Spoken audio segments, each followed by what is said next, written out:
Hello students, welcome to the PND coaching classes learn easily and smartly. तो आज हम start करने जा रहे हैं फिजिक्स का क्लास 11 का chapter 1 that is a physical world. Okay, तो चलिए स्टार्ट करते हैं। एंड इसके अंदर सबसे पहला जो टॉपिक है वो है इंट्रोडक्शन है, that is what is a science. तो साइंस क्या है उसके बारे में देखेंगे। चलिए स्टार्ट करते हैं।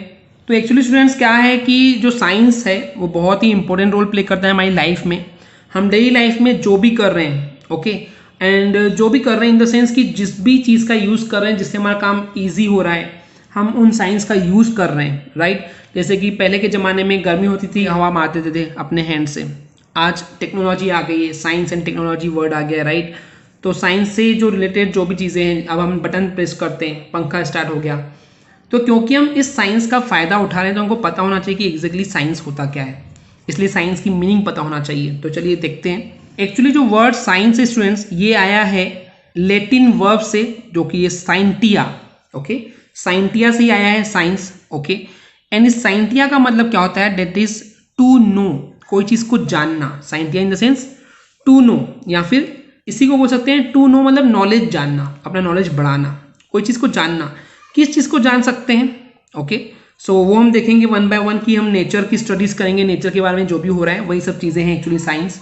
तो यहाँ पे क्या है, इसके लिए एक वर्ड है संस्कृत में यूज किया गया, दैट इज विज्ञान, ओके। एंड एक अरेबियन वर्ड है इल्म, ओके, जो कि सिनोनिम है। एंड इन दोनों का मतलब क्या होता है, दैट इज ऑर्गेनाइज्ड नॉलेज, यानी कि नॉलेज ले रहे हैं पर सिस्टमेटिक ले रहे हैं, स्टेप बाय स्टेप ले रहे हैं, ओके। ऐसे कुछ भी नॉलेज लेंगे तो कोई काम का नहीं होगा, but step by step sequentially लेंगे, ऑर्गेनाइज लेंगे, तब जाके साइंस आपके काम का है, ओके स्टूडेंट्स। एक्चुअली पुराने समय में बहुत सारे लोगों ने ट्राई किए थे, समझने की कोशिश की थी कि नेचर क्या है, और नेचर में फिनोमिना यानी कि नेचर में जो भी हो रहा है, जो भी चीज़ हो रही है आज, मतलब भूकंप आ गया तो कुछ हो गया, जो भी आसपास में चीज़ें हो रही है उसके बारे में नॉलेज लेने की कोशिश की है। कुछ लोगों ने सोचे कि डे नाइट कैसे हो रहा है, रात हो रही है, सुबह हो रहा है, चेंज कैसे हो रहा है, सीजन चेंज हो रहे हैं, वो कैसे हो रहा है, अर्थक्वेक आ गया, वोल्केनो हो गए, तो ये सब चीज़ें हो कैसे रही है, ओके। ये सब चीज़ें जो है, इसी को बहुत सारे लोगों ने क्यूरियस होकर जानने की इच्छा प्रकट की, ओके। वो सोचने लगे कि हमको भी जानना है इसके बारे में कि नेचर में क्या हो रहा है, नेचुरल फिनोमेना में एक्चुअली हो क्या रहा है, हमारे चारों तरफ क्या हो रहा है, हमको जानना है, ओके। उन्होंने इसके लिए अपने सेंस ऑर्गन्स को यूज़ करना स्टार्ट किए, जो भी फील कर रहे थे वो समझते गए, अच्छा ऐसा हो रहा है, अच्छा ऐसा हो रहा है, ओके। सो इसमें एक्चुअली क्या है स्टूडेंट्स, कि कोई भी प्रॉब्लम का जो सॉल्यूशन निकाला जाता है, ओके, वो कब निकलता है, जब उसकी सिस्टमेटिक अप्रोच से स्टडी की जाती है, ओके। एंड कुछ हाइपोथेसिस एंड लॉ बनाए जाते हैं। दो नए टर्म आए हैं, हाइपोथेसिस एंड लॉ। दोनों सेम है या डिफरेंट है? डेफिनेटली डिफरेंट है। क्यों? हाइपोथेसिस होने का मतलब ये होता है स्टूडेंट्स कि कोई भी नया एक आइडिया आया है, ओके, एंड उस आइडिया के ऊपर रिसर्च थोड़ी बहुत की गई है, ओके।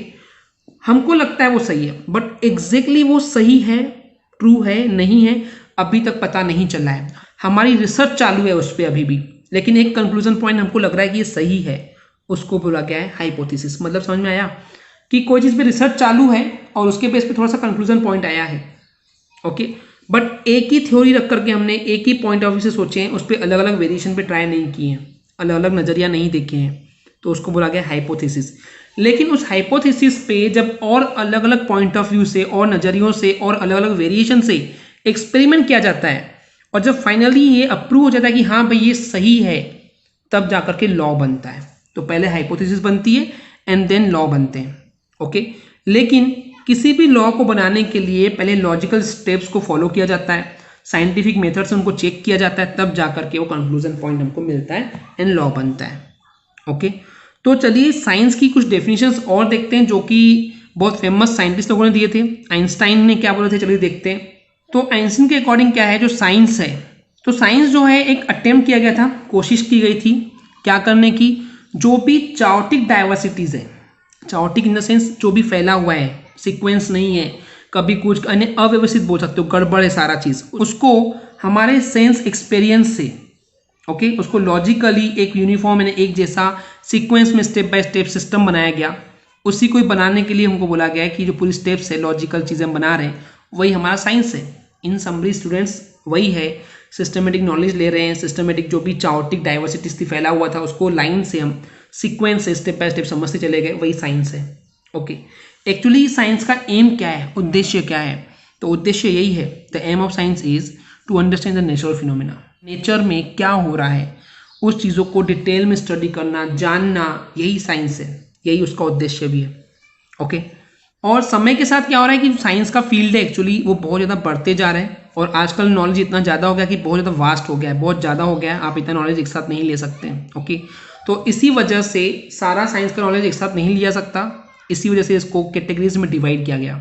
दो मेनली हमको कैटेगरीज मिली, that is physical science and the biological science. Don't get confused, ये फिजिक्स साइंस नहीं है, this is the physical science and the biological science. अक्सर स्टूडेंट्स यही गलती करते हैं students, so don't get confused. Okay, तो यहाँ पे क्या है, जो फिजिकल साइंस है एक ऐसा साइंस है जिसमें डील की जाती है नॉन लिविंग थिंग्स के बारे में, ऐसी चीज़ों के बारे में जिसमें जान नहीं है, वो लिविंग नहीं है।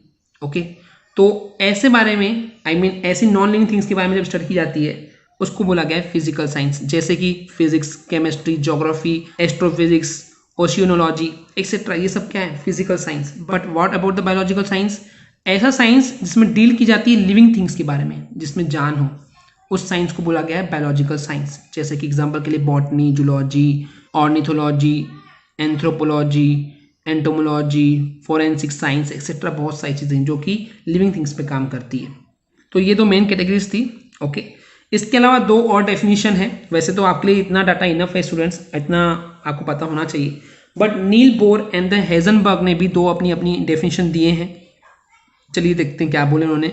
नील बोर ने बोला कि जो साइंस है, ओके, जो साइंस का काम है वो दोनों ही है, कि रेंज को एक्सटेंड करना, रेंज को बढ़ाना, हमारा एक्सपीरियंस जो है, हमारे एक्सपीरियंस को बढ़ाना, और साथ में उसको ऑर्डर को कम करना।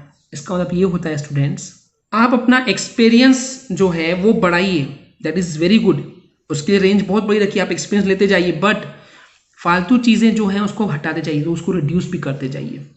आप जब नॉलेज लेना शुरू करेंगे तो आपको समझ में आएगा ये नॉलेजेबल चीज़ है कि नहीं है, you will directly reduce it. तो यही साइंस है। ओके, हेजनबर्ग क्या बोलते हैं कि ऐसी टू प्रोसेसेस, राइट, या तो साइंस बोलिए या तो आर्ट, दोनों डिफरेंट नहीं है, साइंस भी वही है, आर्ट भी वही है, दोनों में ज़्यादा डिफरेंस है ही नहीं। ओके, क्योंकि साइंस और आर्ट दोनों ही क्या हैं, बहुत सालों से उसका एक कोर्स बनाया जा रहा है। ओके, सेंचुरीज से उसका कोर्स बनाया गया है ह्यूमन लैंग्वेज का यूज करके, जिसके थ्रू हम स्पीक कर सके, बात कर सके, राइट।